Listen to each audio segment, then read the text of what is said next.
Oke, teman-teman petani sawit Indonesia dan khususnya ibu bapak penggiat lingkungan.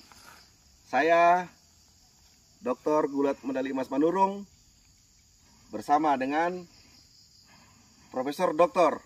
Almasdi Sahja, peneliti sudah hampir 30 tahun di bidang sawit yang memang selalu penelitian sawit.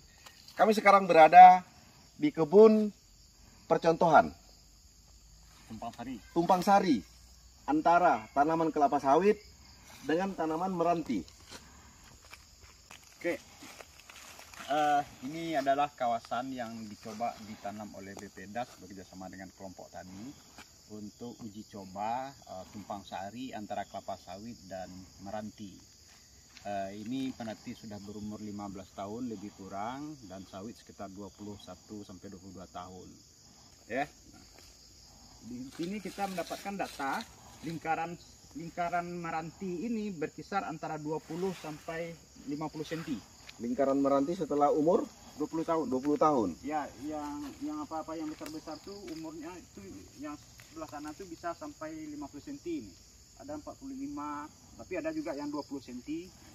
Jadi yang standar di atas 40 tuh berarti sudah di atas 1 kubik perkiraan kayunya.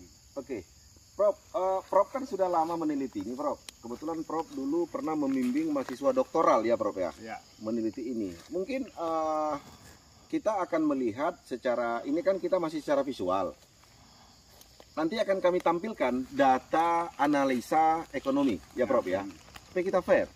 Benarkah intercropping sawit meranti di antara sawit akan ekonomis?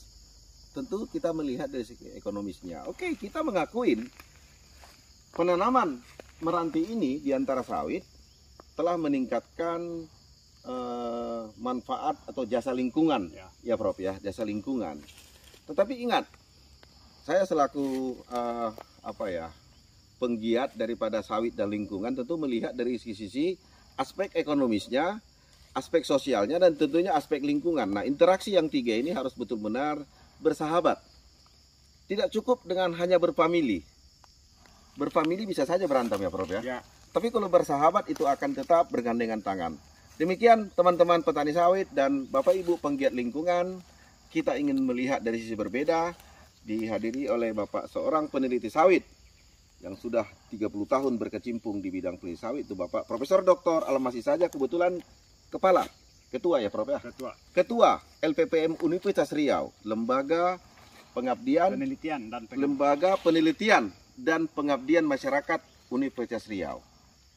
Para pembina kita, Dewan Pakar mengatakan petani harus naik kelas. Tentu naik kelas itu identik dengan belajar. Belajar itu dengan melihat, dengan tidak cukup dengan membaca. Pada hari ini teman-teman saya bawa ke percontohan intercropping meranti. Ya, ini dia meranti dengan kelapa sawit. Dari sisi kacamata agronominya. Oke. Jarak tanam sama ya, 9 kali 8,2 ya. Dan di antara pasar pikul itu Pak Eko dengan pasar mati dan pasar pikul ditanam meranti. Kalau secara visual kita lihat ya, umur sawit ini sekarang tahun tanamnya 2000, berarti sudah umur 20 tahun.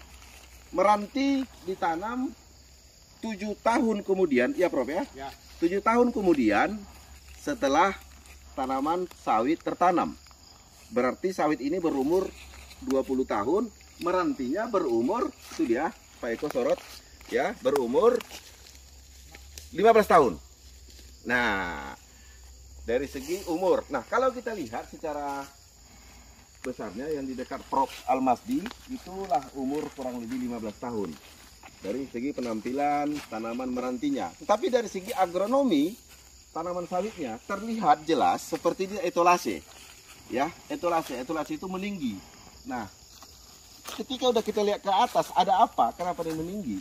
Ternyata tanaman merantinya lebih tinggi dari sawitnya. Padahal secara agronomis sawit itu kelompok tanaman C4.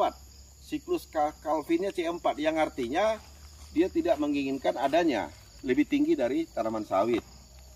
Laju fotosintesis sawit itu terkenal dengan semakin tinggi intensitas penyinaran matahari, laju fotosintesis semakin cepat. Tetapi pada konteks kekurangan cahaya tentu akan menurun. Oleh karena itu kita lihat secara umum, ya Prof ya, secara agronominya sawitnya tidak ada terisi buah. Padahal baru berumur 20 tahun. Nah, rata juga banyak bunga jantan. Kita perhatikan, ya, bunga jantan. Ini cenderung diakibatkan oleh etulasi tadi dan dia kurus memanjang. Nah, kebetulan pohon merantinya banyak udah mati sebelah sini dan ada rumah. Ada rumah. Ternyata setelah saya amati yang banyak pohon meranti tidak tumbuh dan ada rumah tidak ada merantinya ya. Saya perhatikan buahnya pohon sawitnya bagus. Coba lihat itu. Nah, rata-rata sawit yang merantinya sudah pada mati atau karena ada perumahan, pohon sawitnya berbuah dengan normal. Nah, ini menjadi catatan khusus ya. Saya tidak mengatakan tidak baik, tetapi harus dikoreksi jarak tanam. Mungkin seperti itu teman-teman petani sawit. Teman-teman, ini kan baru dari segi aspek agronomi, tetapi satu hal yang perlu kita ketahui bahwa intercropping ini juga akan menambah kasana kita untuk melihat bagaimanapun kayu dengan tanaman monokotil, dikotil dengan monokotil, inilah interaksinya. Secara umum kita melihat bahwa inilah kondisi tanamannya, tetapi dua hal yang berbeda tentu akan kita lihat dari sisi yang berbeda. Seorang petani pasti melihat produksi. Apakah harus diperbaiki jarak tanam ya Prof ya? Prof Almasdi setelah mendampingi mahasiswa doktoral, mungkin akan kita teliti lebih lanjut teman-teman petani sawit karena jarak tanamnya ini standar ya Prof ya, standar.